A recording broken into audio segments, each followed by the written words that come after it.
spooky magic, a pile of big rocks, and Nicolas Cage? It's time for the top 10 unusual things that Druids did. Number 10.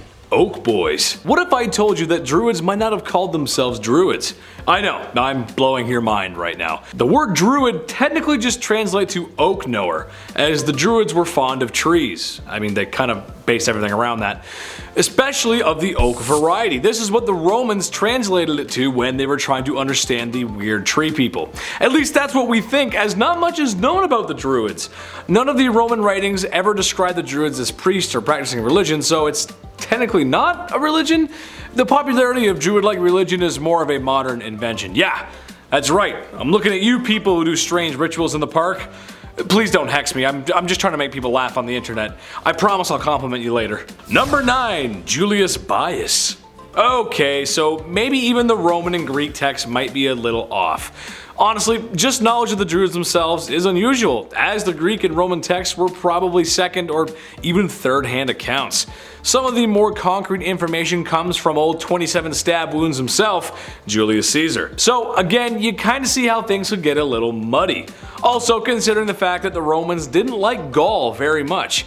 The most critical information we have comes from a group that wants to eliminate said group. That's like me writing an essay for the Schoolyard Bully. Hi, my name is Schoolyard Bully, and I'm a big, dumb, stinky, mean boy, and I think Big Chet is the most handsome and funniest host on the whole wide world and internet.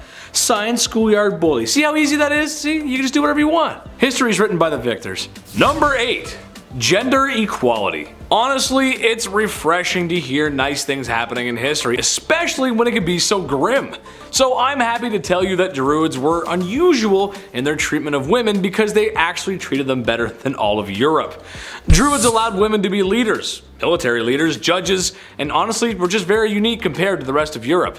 They were allowed to divorce when they wanted without losing a large amount of reputation or anything that would just bring a girl down. However, it wasn't all Victoria's Secret and Chanel No. 5 for the ladies, as there was still some male patriarchy lingering about, and their lives were still somewhat controlled by their husbands. Close though, we're getting close, getting close. Number 7. How did they get those stones there?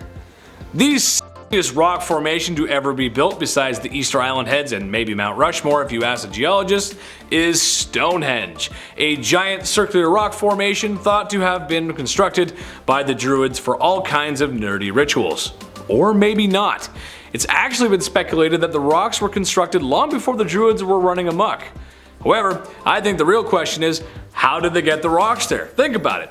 Pyramids make sense. You keep building high until you get to the top and you get tired. But to put those rocks on top of each other like that, those stones were likely gathered from somewhere else. Stonehenge might be the most famous, but there are actually other similar sites as well. So how do you think they were built? Druids? Aliens? Or was it Druid magic? Ooh, spooky.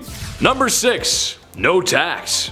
Like previously mentioned, Julius Caesar wasn't the biggest fan of the Druids, Gaul, or pretty much anyone that wasn't Roman. I mean, come on, can you blame him? I'm just kidding. But one interesting thing Caesar does mention in his most likely biased writings is that the Druids didn't pay taxes. Being an intellectual class, the Druids were exempt from military service and paying taxes. And we all know how much Romans love their taxes.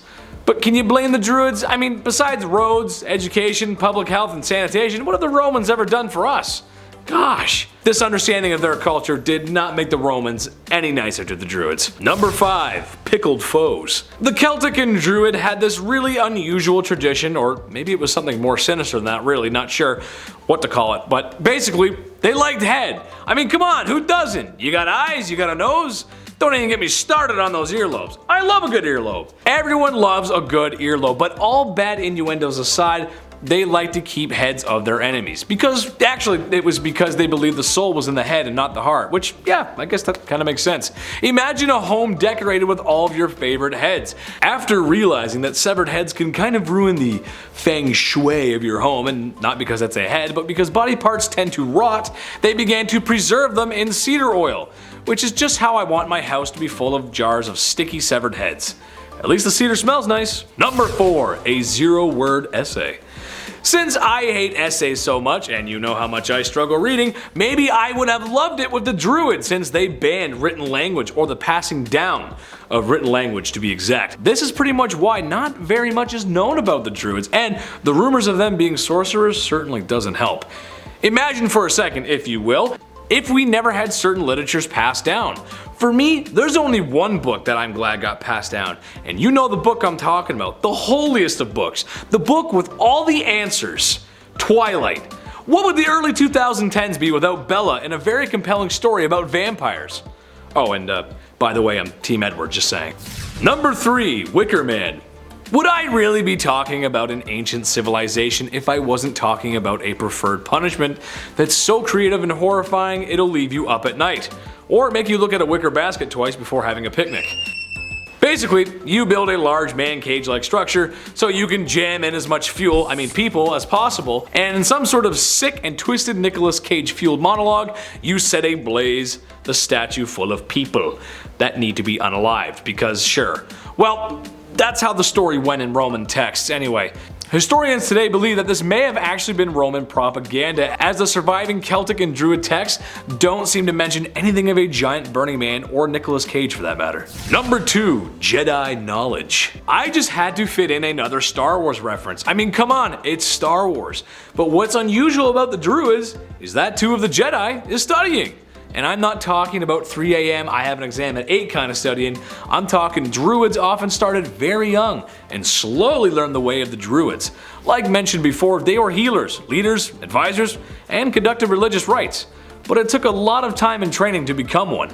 This is part of the reason why very little written language was passed down, as their knowledge and teachings were considered to be too sacred to be written down. Just like the Jedi, they even helped mediate between Celtic tribes. Well, Jedi did more negotiations with aliens than Celtics, but you get the idea. Number 1, Return of the Druid. Usually when I go through a top 10 list, it's me talking about all kinds of lovely things humans have done to each other. Looking back, we were kinda crazy. I'm still stunned from learning about Vlad the Impaler. That guy's just really messed up. But it is comforting to know that in modern times we no longer have plague, evil, and people unaliving each other over land disputes. That was an attempt at comedy. There's also a point where I'll say gladly we don't do this anymore. But as it turns out, Druids have made a comeback. You don't have to worry though, it is a lot tamer version of what they used to be, or so they say. Modern Druidism has been described as a nature venerating movement. So, because many Druids view nature as sacred, they tend to have environmentalist beliefs that involve them in protecting nature from development and pollution. See, there's the compliment I was talking about. Way to go, guys. Thanks for protecting the trees. As for ceremonies, they are done at locations that just ooze Druid energy, like Stonehenge, where everything is just fine with the trees, the breeze, the snails, and the whales. That's gonna wrap it up for me today, guys. Make sure to like, comment, and subscribe here at Bumblebee. I've been your host, Big Ched. If you thought I was funny at least once in this video, check out my socials, linked down in the description, and stay sweet, my little honeybees. I'm funny sometimes. And I'm not talking. And I'm talking. Oh, and by the way, I'm Team Edward, just saying. Somebody who's 30 is really gonna like that joke. Thank you. Holy jump, let's read English, let's read English.